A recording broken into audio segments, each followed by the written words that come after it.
These cities are Democrat-run. All of these cities have experienced anarchy, violence, and destruction in recent days, the opposite of a peaceful protest. This is the reality facing American cities and towns across the country. This is not hypothetical. These are real people and real lives that have been impacted. Portland Mayor Ted Wheeler rejected federal law enforcement in an irrational and tone-deaf letter. Mayor Wheeler might have thought he put political points on the board, but the very next day, a protester was shot and killed on the streets of his city. Before the Trump administration took action in Kenosha, businesses were burned, property damaged, and chaos was rampant. Then, nearly 1,000 National Guard troops and 200 DOJ personnel were deployed at the request of local officials. President Trump showed up, and law and order arrived. Nationally, according to the DOJ, 300 have been arrested and 302 charged amid riots and unrest. Democrats are late to the game. I've stood behind this podium and highlighted this issue for months. While this president is always willing to show up, it is incumbent on Democrats to step up. Invite federal law enforcement in. We stand ready. Do not tolerate anarchy, violence, and destruction. Rioting is not right. Secure your streets. President Trump will visit Kenosha, Wisconsin tomorrow. This president will show up. He will go to cities where Americans are hurting. And with that, I'll take questions. Kayleigh. So he's going to Kenosha tomorrow. Does the president have any plans currently to meet with Jacob Blake's family? Currently, the plans are to meet with local law enforcement and some business owners, and he'll survey the damage. But there will be more detailed plans forthcoming that are announced. Okay, so no, he's not scheduled to meet with them. Not currently. And I know that there's been outreach from the White House. Who has the White House reached out to in Jacob Blake's family, and why has there not been a connection made since he was shot and hospitalized? So I refer you to what the Chief of Staff's office has tweeted. They've detailed that outreach, and part of it has been to the pastor and part of it directly to the family. Yes, Ben. Kayleigh, the president was asked on Friday if he thought the shooting of Jacob Blake was justified, and he said that he didn't like the sight of it, but that he was going to learn more about it. Now that a couple of days has passed, does the president think this shooting was justified or unjustified? I'd refer you back to the president's remarks. There's an investigation ongoing, so I spoke to him earlier, and he was not willing to weigh in more than he had, but he'll have a briefing this afternoon that you can ask him more about. So based on what he's seen, he doesn't have any further thoughts on whether that's appropriate. I'd refer you back to his comments over the weekend and just say there's an ongoing investigation. Just one other thing. Does the president condemn the actions of Kyle Rittenhouse, who is accused of shooting some of the protesters? The president is not going to, again, weigh in on that. You can ask him this evening. He may weigh in further, but at the moment, he's not weighing into that. Yes. So why did the president like a tweet that said the alleged shooter Kyle Rittenhouse was a good example of why I decided to vote for Trump? Can you help us understand? Well, I think I did ask him about that tweet and the like in particular, and he just wanted to bring some attention to some of the details that aren't as well known in that case, that the individual was being attacked, and that one of the individuals who arrived on the scene did have a gun. So there were some details that were not public or as public as they should be, so he was referring to that with the like. Does he want his supporters to show up and do similar? Of course, the president roundly condemns violence in all of its forms. Yes. Kayleigh, on the Director of National Intelligence briefings with the Hill, the president said the information leaked was wrong. So if that's the case, how can it be considered sensitive information? The president, are you referring to the July 31st briefing? Yes. So the president has been very clear, and more clearly Director Radcliffe, in saying that leaks for political purposes are not to be tolerated. We will fulfill statutory obligations, but leaks on private briefings to Congress should not be tolerated. Just one follow-up, please. How long will the oral briefings be off the table? Is this a permanent decision or just through the election? I'd refer you to ODNI, but they've been very clear that they'll fulfill their statutory obligation, but they will not participate in partisan leaking.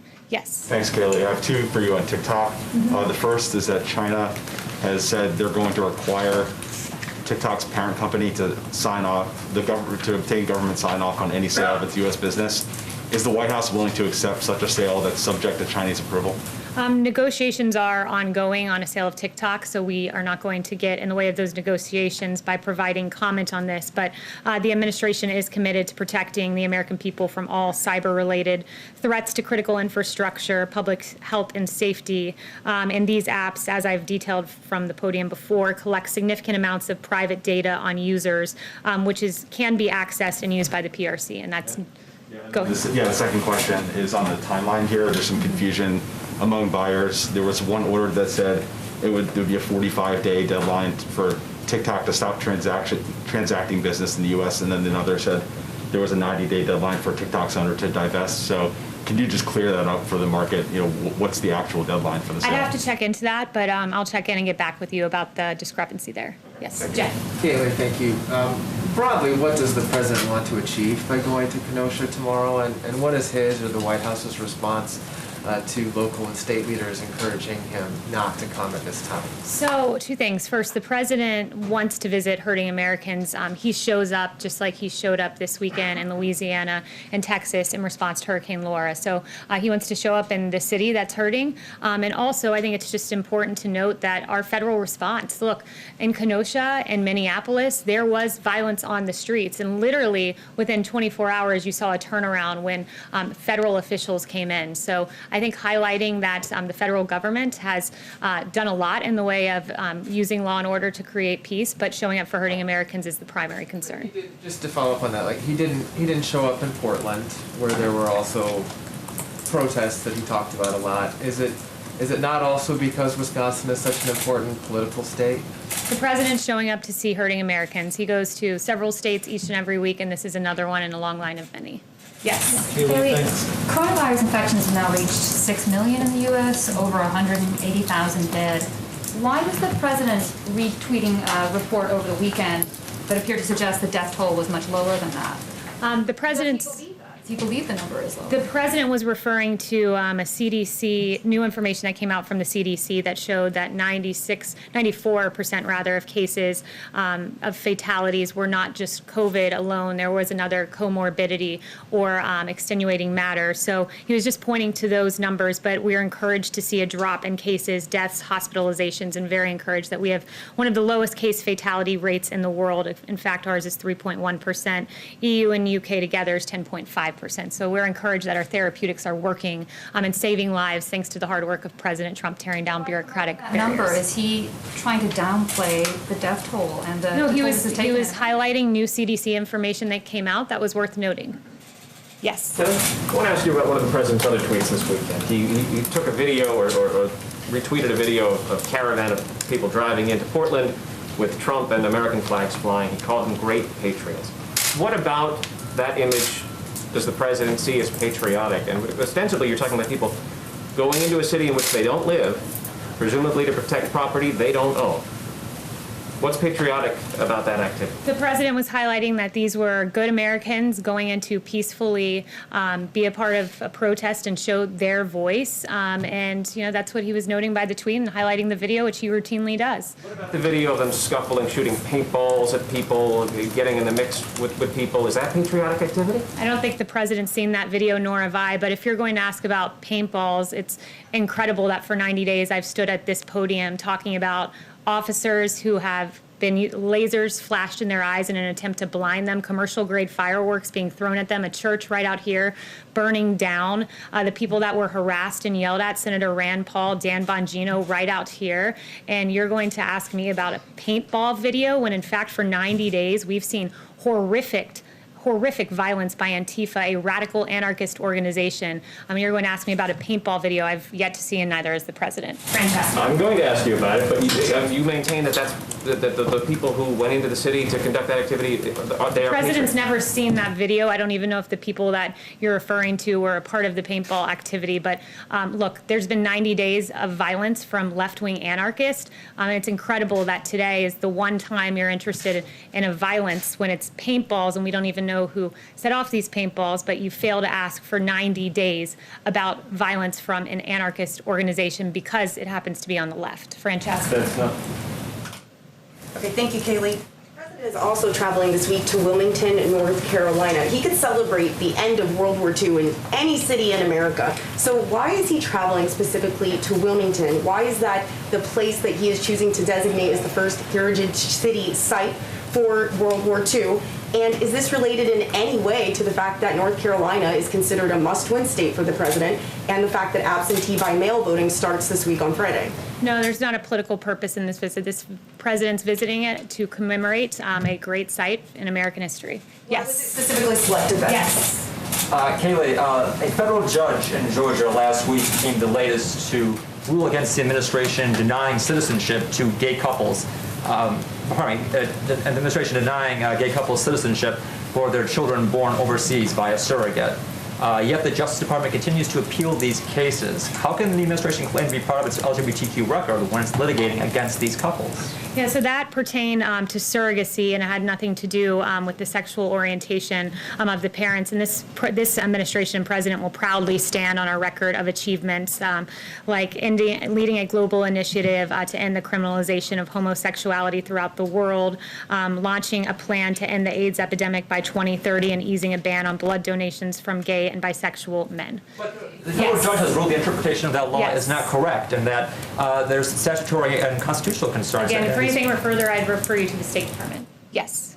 What is the message of the White House, the people who are still protesting in the street in Belarus, despite threats? Yeah, it's an important question, and we'll always stand on the side of freedom and democracy.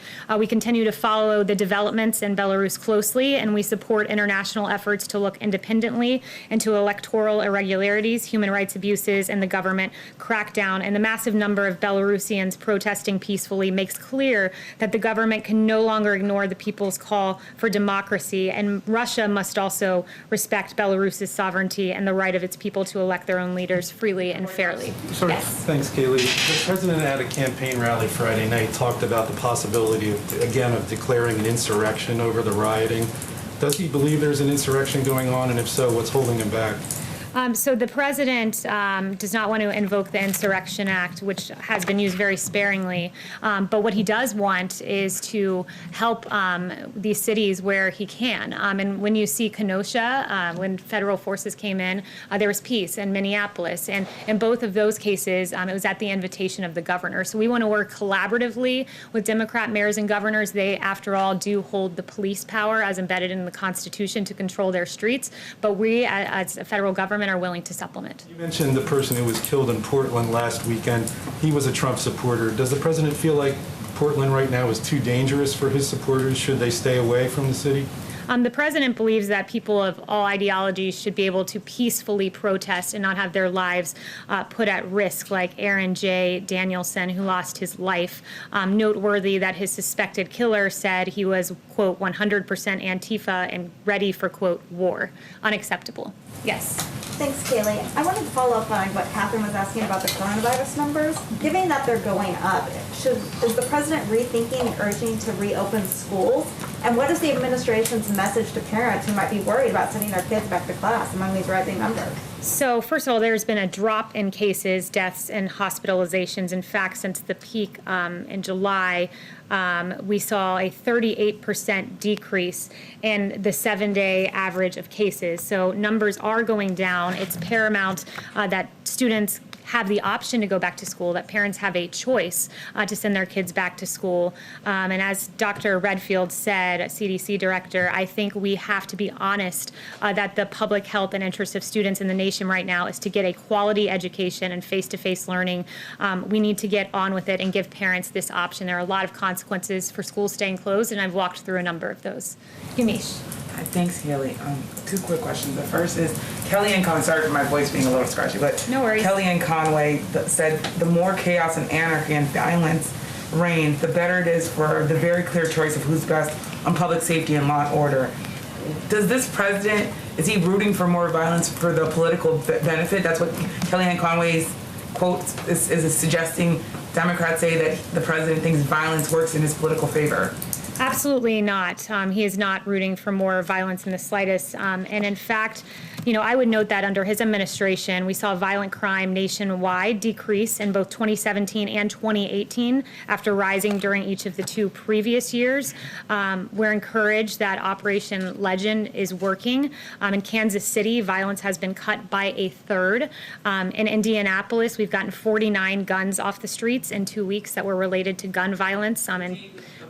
Helps make his case for re-election? No one wants to see the violence that we've seen in our cities, where after 2 years of coming down under President Trump in Portland, you have a 650% increase in murders. In Seattle, you had the first 8-month totals of murders almost surpassing the entire amount in 2019. And this is because of the defund the police movement. This is because of the criticism of our police officers and the drawing down of funds for these officers. No one wants to see this, which is why the president is fighting against that movement, and it's why he's fighting for a robust Operation Legend response that's proved successful so far. Why hasn't the president just said Americans shouldn't be taking their own weapons to try to protect the buildings and condemning the idea of people kind of deputizing themselves? And does this White House believe that citizens should stop showing up to cities, especially the ones they don't live in, to have guns to protect buildings? This White House believes our police should be fully funded. We should have more police rather than less. We shouldn't criticize our police because it is our police officers who are responsible for taking to the streets and protecting us. And when they're called cancers by Congresswoman Ilhan Omar, when they're compared to the KKK by a current sitting vice presidential candidate, it's appalling. It's despicable. We need to fund our police officers because they should be the ones out patrolling the streets. Yes, Chanel. Thank you, Kayleigh. What is the president's position on victims, families, businesses as a result of these riots suing Democrat-run cities? Would he support them if they were to band together and do so? I haven't spoken to him about that specifically, but certainly what you're seeing is it is Democrat cities where you're seeing all of these numbers increase. When you look at, I just noted to Yamiche, Portland, Seattle, Philadelphia, Minneapolis, Chicago, New York City, these have all seen anywhere from a 33% spike in the murder rate to a 277% increase in 1 month alone in New York City. It's appalling, and it is Democrat governors and mayors and lawlessness that they're allowing to prevail. When federal forces come in, the situation changes, and it's so interesting to me to see Democrats who once disparaged, who ignored the violence, I should say, all of a sudden caring about it. But let's not forget what they said previously. Speaker Nancy Pelosi downplaying the violence rocking U.S. cities, ignorantly saying people will do what they do. Jerry Nadler, when asked about Antifa, he said that was a myth that's being spread around Washington, D.C. It's not a myth. In fact, an Antifa individual took the life of an innocent Trump supporter in Portland. You have Rep. Ayanna Pressley saying that she wanted unrest in the streets. Chris Cuomo saying, show me where it says protesters are supposed to be peaceful. I'll give you an idea, Chris, it's the Constitution. Don Lemon saying, quote, the rioting has to stop, Chris, as you know, and I know it's showing up in the polls, it's showing up in the focus groups. It's the only thing right now that's sticking. So now all of a sudden, 90 days later, I from this podium have talked about law and order. The president has talked about law and order repeatedly, but because the polling has shifted, now it's time for the Democrats to deny what they said previously and all of a sudden focus on law and order. I'll leave you with this. That's like the arsonist blaming the firefighter. And that was the White House briefing. You're watching News Now from Fox, as we always do show you these live events uninterrupted right here as she updates on the very latest.